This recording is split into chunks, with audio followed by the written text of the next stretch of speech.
Sa isang pahayag, kinumpirma ng National Task Force for the West Philippine Sea na matagumpay na iraos ang pinakahuling rotation at resupply mission sa Ayungin Shoal. Sakay ng dalawang barkong sibilyan ang Uniza May 1 at Uniza May 2 at sinamahan ng BRP Cabra at BRP Sindanga ng Coast Guard na ihatid ang mga rasyon kanina sa mga tropang nakabantay sa BRP Sierra Madre. Ito ay sa kabila ng pagtatangka pa rin daw ng mga barko ng China Coast Guard at Chinese Maritime Militia na harangin ito.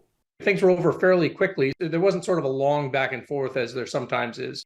Ilang araw nang binabantayan ng defense expert na si Ray Powell ang galaw ng mga barko ng China sa West Philippine Sea.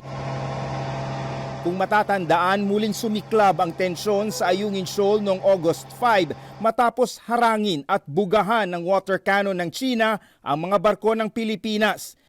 Giit ng Pilipinas, tuloy lang ang ganitong mga misyon dahil bahagi raw ito ng lehitimong tungkulin para pangasiwaan ang mga teritoryo nito sa West Philippine Sea.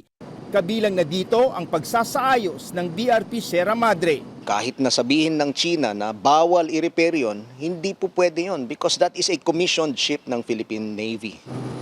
Inimumungkahi ng ilang eksperto hanapan na ng mas pangmatagalang solusyon ang pagbabantay sa Ayungin Shoal dahil maari na ring bumigay ang BRP Sierra Madre. Sa ngayon, ayon kay General Bronner, malabo raw magpadala ng panibagong barko para muling isadsad sa Ayungin. Kung gagawin ulit natin, pwede na ring magsadsad ng barko yung China, yung ibang pang mga claimants. No?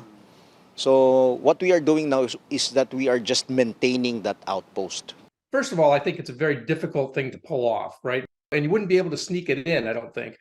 So it would essentially be in China's face, and China would, I think, probably react pretty strongly to something like that. So I think that, it's more constructive to be more imaginative rather than simply doing the same thing again. Isa sa mga panukala magtayo ng lighthouse o parola o kahit anong civilian structure sa Ayungin.